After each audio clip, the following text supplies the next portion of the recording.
Between 1969 to 1972, NASA, the American National Aeronautics and Space Administration, allegedly flew 6 successful manned missions to the moon, where they did everything from playing golf to speeding around in a dune buggy to receiving a live phone call from President Nixon. In reality, when examined in depth with a critical eye, however, these staged events are found to be nothing but a monumental hoax perpetrated on a gullible and unsuspecting public. 1. To begin with, the moon itself is simply a luminary, a non-physical light in the sky, and not a spherical terra firma planetoid as maintained by NASA and modern astronomy. On clear days, you can see for yourself, during a waxing or waning cycle, the blue sky through the moon.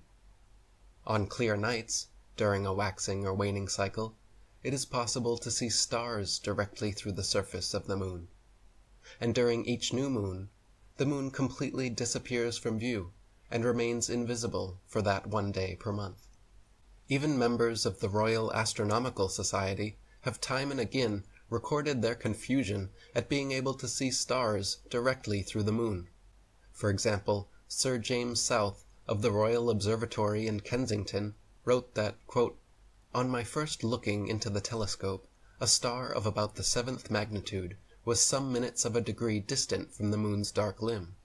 I saw that its occultation by the moon was inevitable, but the star, instead of disappearing the moment the moon's edge came in contact with it, apparently glided on the moon's dark face, as if it had been seen through a transparent moon, or as if a star were between me and the moon. I have seen a similar apparent projection several times. The cause of this phenomenon is involved in impenetrable mystery."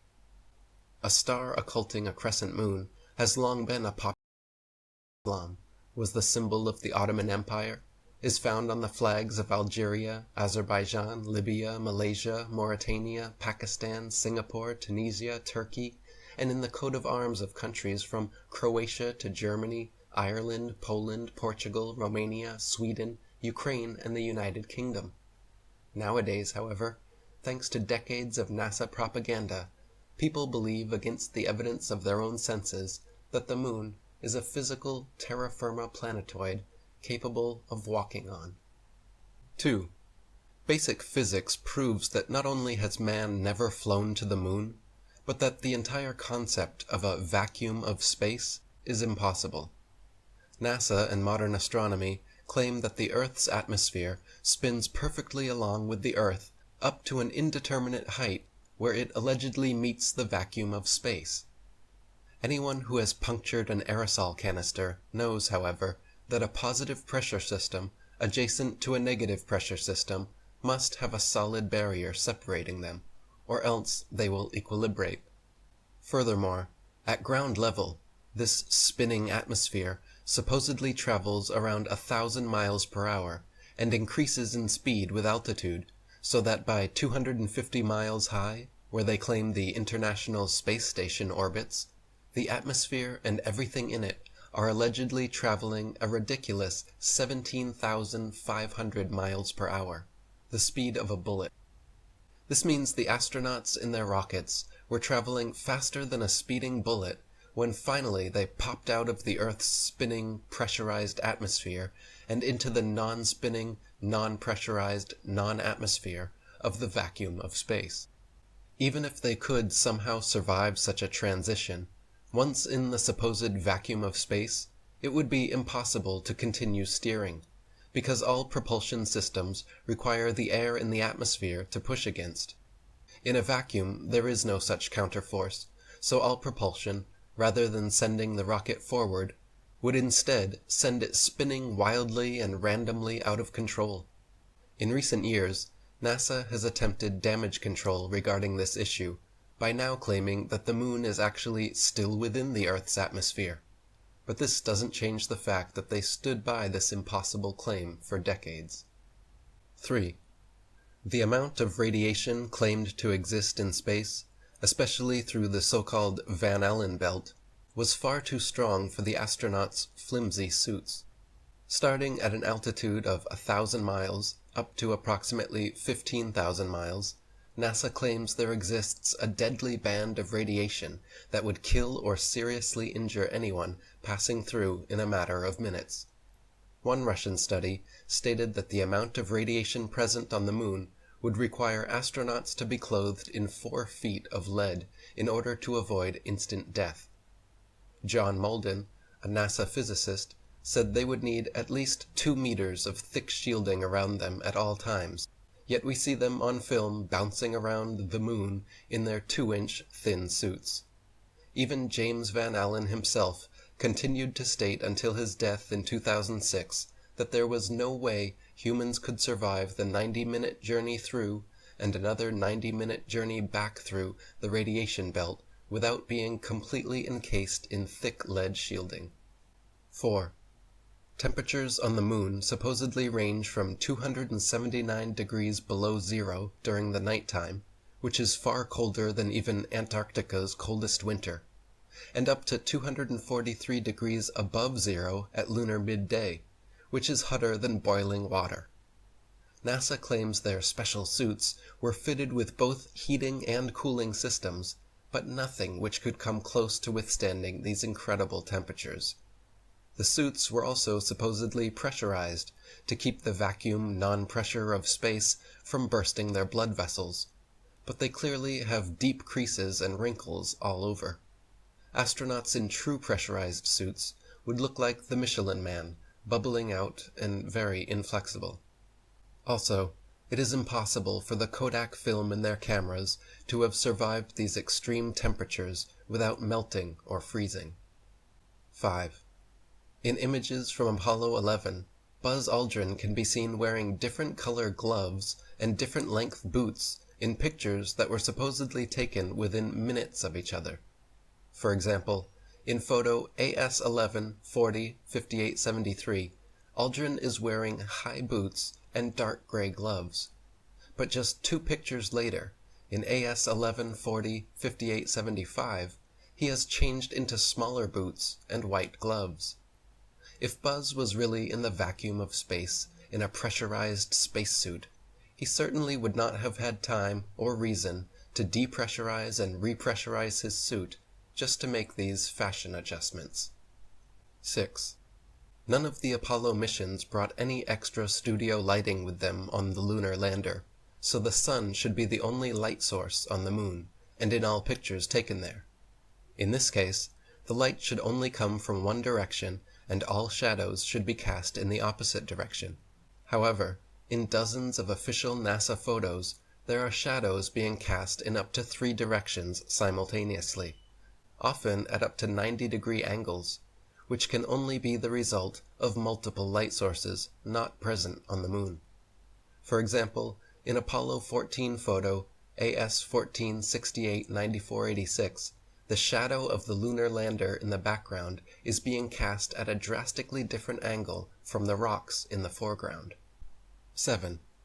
Many pictures purportedly showing the sun, as viewed from the moon, are clearly just studio spotlights, and not the sun.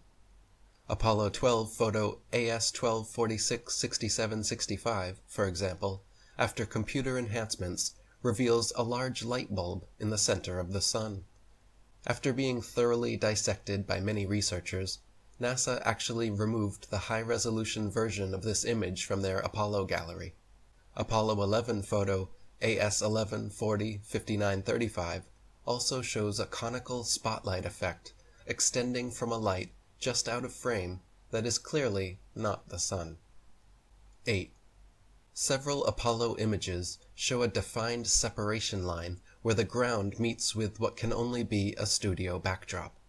If they were actually filming on the moon, the ground would seamlessly meet the background, leaving no such dividing line.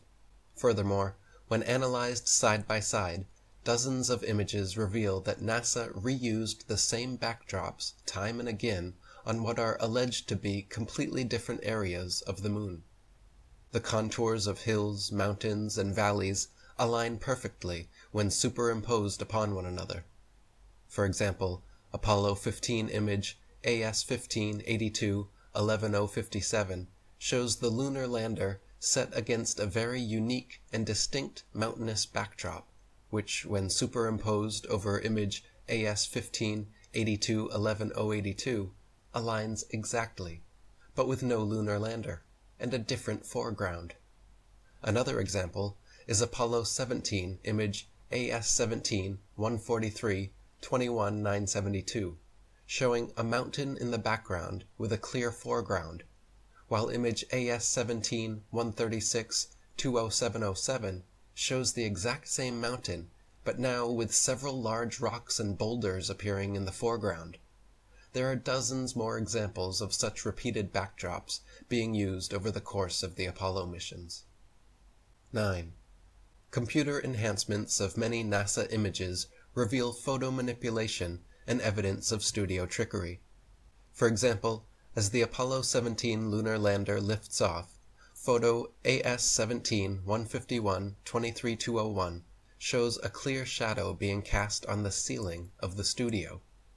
Similarly, Apollo 14-64-9089, when yellow and blue are subtracted from the chroma scale, shows what can only be studio lighting reflecting off a black background. Another Apollo 14 photo, AS-14-66-9306, shows shadows of reticule crosshairs suspended in air over a print underneath, proving it doctored and not an original as claimed.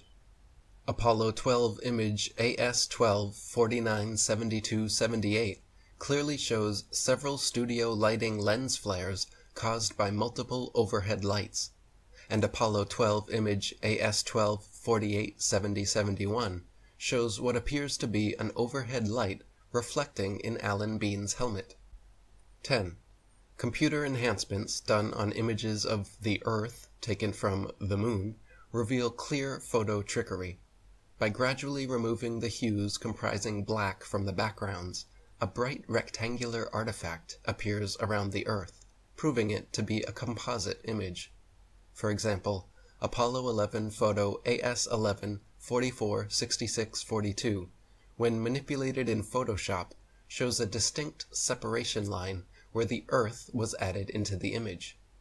Another example is Apollo 17 image AS-17-134-20-471, which, when enhanced and edited, shows an unmistakable rectangular artifact around the Earth, proving it to be another doctored composite photograph.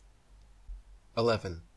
In the original Apollo 16 photo AS-16-107-174-46, there is a rock with a letter C clearly engraved into it, as well as another C drawn into the dirt next to it. This is characteristic of fake stage rocks on a stage setup, where the set designer demarcates prop positions, and of course not something that would ever be found on the Moon. After being exposed for this, NASA doctored the two C's out of their official version of the photo, but copies of the original photo are still available online. 12.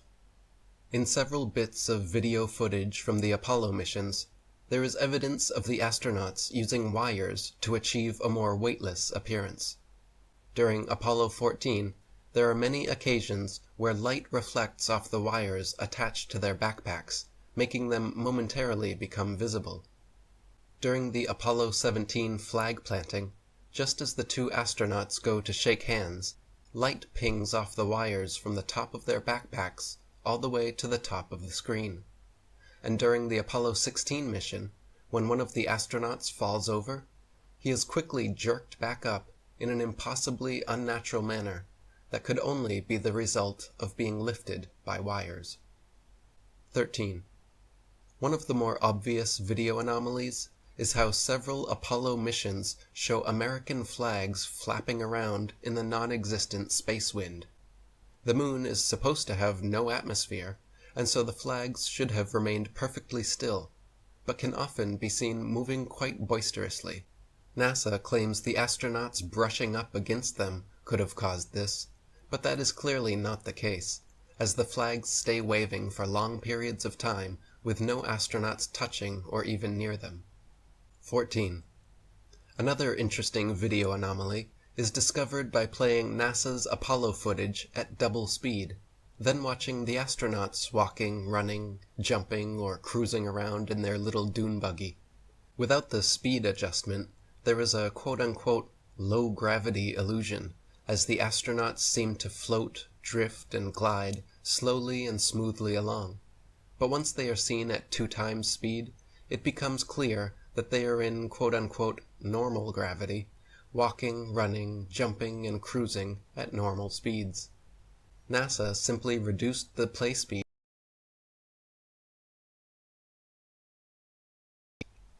15. Another glaring mistake is that none of NASA's images or videos show stars in the background as they should. Just complete blackness, likely because exact star maps, as they should appear from the moon, would be nearly impossible to fake accurately. The testimony of different astronauts on different missions, in their autobiographies and interviews, just muddies the waters even more, some of them bragging about the, quote, astonishingly brilliant light of the stars, and others saying that they, quote, don't remember seeing a single star while on the moon. Such inconsistent testimony, and the fact that none of NASA's moon pictures feature any stars anywhere in their appropriate positions, is yet more strong evidence of studio fakery. 16. Any sovereign-minded, critically thinking adult that honestly examines NASA image AS11 405922 of the Apollo 11 lunar lander supposedly on the moon will see a pathetic 1969 attempt at creating high-tech looking equipment using flimsy construction paper, gold foil, Scotch tape, and metal shower rods. The idea that the piece of junk shown in this official NASA photograph flew to the moon and back is so ludicrous it's laughable. Most unbiased viewers would assume your average high school art class could construct this contraption without much struggle. But official NASA spokesman and astronaut Don Pettit assures us that actually this 1969 technology is so advanced that even with their multi-billion-dollar yearly budget, they cannot for the life of them recreate it now. I'd go back to the moon in a nanosecond, Don informs us, but NASA destroyed that technology, and it's a painful process to build it back again. Apollo 11 mission controller Harold Loden was quoted saying, "The skin on the crew cabin was very thin, and that was all done because of weight saving. If you really took your finger and poked hard at it, you could poke right through the outer skin of the spacecraft. It was about the thickness of 2 layers of aluminum foil." Project manager Thomas Kelly concurred, noting that the skin, the aluminum alloy skin of the crew compartment, was about 12 1/1000ths of an inch thick, equivalent to about 3 layers of Reynolds wrap that you would use in the kitchen. And Apollo astronaut Jim Lovell said, "Whenever I saw a model of the lunar module, it had these rigid sides and really looked strong. Turns out that external portions of the lunar module are actually made up of mylar and cellophane, and it's put together with Scotch tape and staples. We had to have pads on the floor because if you dropped a screwdriver, it would go through the floor." 17. Apollo 11 image AS11 405926 shows a close-up of the foot pads of the lunar lander without a speck of dust on them and without a burn print or crater under its 10,000-pound thrusters, as if the LEM was just gently set down in place by an overhead crane. NASA scientists, in their own documents, were worried about the lander falling into its own massive burn radius, yet there it sits, with no burn print and spotless clean pads. Even the astronauts' boot prints made deep impressions in the ground, but somehow the lander's thrust of 2,500 newtons left not a trace, no blast hole, and no dust on the pads. 18. During the Apollo 11 mission, Richard Nixon made a historic phone call from Washington, D.C. to Neil Armstrong on the moon, showing both men live on split-screen TV. AT&T Archives states that the call, quote, went from the Oval Office in Washington, D.C. to Houston, where it was routed into space via mission control through the capsule communicator. Even with today's far superior telecommunications technology, and at far shorter distances, there is a necessary delay, at least a few seconds in both directions. Yet when Nixon and Armstrong spoke, there was no discernible delay whatsoever. 19. Another solid proof of NASA's lies came with examination of the many supposed moon rocks given to museums the world over by Neil Armstrong and Buzz Aldrin. Shortly after Apollo 11, private investigator Paul Jacobs reported asking the U.S. Department of Geology head whether he had examined the moon rocks and if he could verify their authenticity, to which the geologist simply laughed and insinuated that people high in the U.S. government knew all about the cover-up. More recently, in 2009, curators at Amsterdam's Rijksmuseum investigated their moon rock personally given to them by Armstrong and Aldrin in 1969, only to find that it was actually just a worthless piece of petrified wood from Earth. 20. Not only is the entire video record fraught with fraud, but after years of ignoring Freedom of Information Act requests, NASA finally officially claimed in 2001 that all the original Apollo 11 videos had conveniently disappeared from their records so no one could analyze them. They would have us believe that they spent over $30 billion, a decade of unceasing preparations, then succeeded in the most historical achievement of mankind, but accidentally lost the video evidence. Those blurry, ghostly, black-and-white images shown on TV were purposely lousy, because NASA insisted at the time that all TV networks must broadcast directly from a big-screen display in their operations room, a mandate which all the major networks accepted, and so what the public saw was just a video of a poorly magnified video, and now it is impossible to watch or examine the original. Not only have the Apollo 11 videos disappeared, but NASA claims to have lost all original audio tapes from the Apollo missions, and that their contractors have lost all prints and plans for the lunar rover, LEM lander, and Apollo ship engines. This is no different than a schoolchild making excuses about a dog eating his homework when asked to show proof. The preponderance of evidence is stacked so high against NASA that anyone who honestly and unbiasedly investigates the so-called moon landings comes to the same undeniable conclusion. All of the Apollo missions were faked on Earth, using a variety of Hollywood trickery.